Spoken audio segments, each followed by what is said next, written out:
네, 오늘 지수의 움직임도 결국에는 이 환율 흐름의 영향이 가장 컸다고 볼 수 있을 텐데요. 오늘 과연 어떤 변수들이 있는지 그리고 또 앞으로의 흐름까지 예측해 보겠습니다. 유진투자선물의 이주원 연구원입니다. 연구원님 안녕하세요.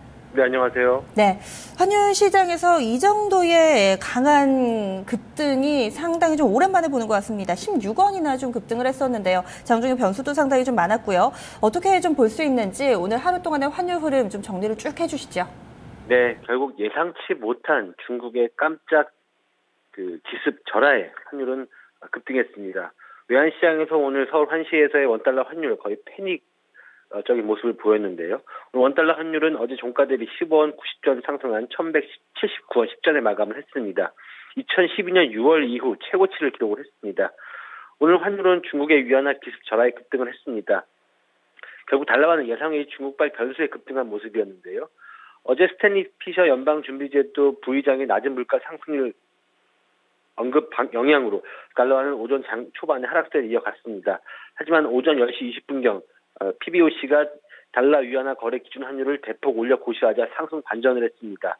중국 PBOC는 달러 위안 거래 기준 환율을 전장 대비 0.1136 위안 오른 6.298 위안에 고시했습니다. 전장인 지난 10일 어제였죠. 은행 간 거래 마감가는 6.2097 위안이었습니다. 중국 PBOC 발표 직후에 시장은 큰 충격에서 헤어나지 못하면서 상승폭을 계속해서 키워갔습니다.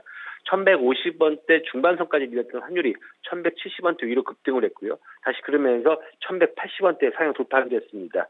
무엇보다도 시장 숏포지션 그동안 무겁게 쌓여 있었던 달러 매도 포지션 물량이 청산 물량이 쏟아지면서 장중에 1180원대를 상향 돌파했습니다. 당국 이외에 상승세를 제어할 주체가 없었기 때문이었는데요. 결국 당국의 추정 승무진 오퍼레이션 및 수출업체의 내고 물량이 장 막판에 1180원에 상단이 제한되는 모습 보였습니다. 그러면서 1155원 70전에서 1180원 50전의 거래 범위를 형성을 했습니다. 네, 연구원님도 상당히 좀 당황스럽고 바쁘셨을 것 같아요. 이렇게 중국 정부 쪽에서의 위안화 환율의 평가 절하, 이 FX 시장에서도 어느 정도 예측이 전혀 안 됐던 부분인가요? 네, 전혀 예측을 못했던 변수였고요. 중국이 그동안 주말이나 휴일에 기준금리를 인하하거나 은행 예금금리를 인하한 적은 있었지만 지금처럼 깜짝 환율에 고시환율을 이렇게 대폭 올려 고시한 경우는 이번이 거의 처음이었고요. 더군다나 0.1136 위안이나 오른 6.2298 위안의 고시를 했기 때문에 시장의 충격은 더 컸다 이렇게 볼 수가 있겠습니다. 절하폭도 굉장히 좀 컸고 그 시기도 누구도 예측하지 못했던 거기 때문에 좀 대비가 안 돼 있었기 때문에 환율 충격이 고스란히 좀 반영이 된 거군요. 변동성도 컸고요. 내일장에서는 좀 어떻게 움직일까요? 지금 보니까 2012년 고점이 1185원이거든요. 여기까지도 더 갈까 좀 궁금해지는데요. 어떻게 예상하세요? 네, 일단 중국발 상승 재료에 1170원대에서 추가 상승 기회를 모색할 것으로 전망을 하고 있습니다.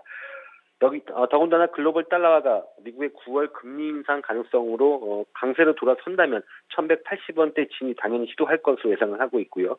다만 시장의 패닉이 진정이 된다면 어느 정도 조정받을 가능성이 높습니다. 또한 당국의 미세 개입, 추정되는 미세 개입 물량으로 인해서 1180원대 상향 돌파가 제한될 수도 있겠지만 중국 당국의 의지가 워낙 확고한 것으로 확인된 만큼 1170원 선은 지지가 될 것으로 예상이 되고 있습니다. 따라서 내일 역시도 변동성이 큰 장세를 보일 수도 있음에 좀 유의하셔야 할 것 같습니다. 환율의 예상 범위는 1170원에서 1185원입니다. 네, 말씀 고맙습니다. 네, 감사합니다. 네, 환율 동향 1185원, 2012년 고점 부근까지 좀 열어두셔야겠습니다. 오를 때 오르더라도 속도 조절은 좀 해줬으면 좋겠는데요. 내일장도 눈여겨보시기 바랍니다. 환율 동향이었습니다.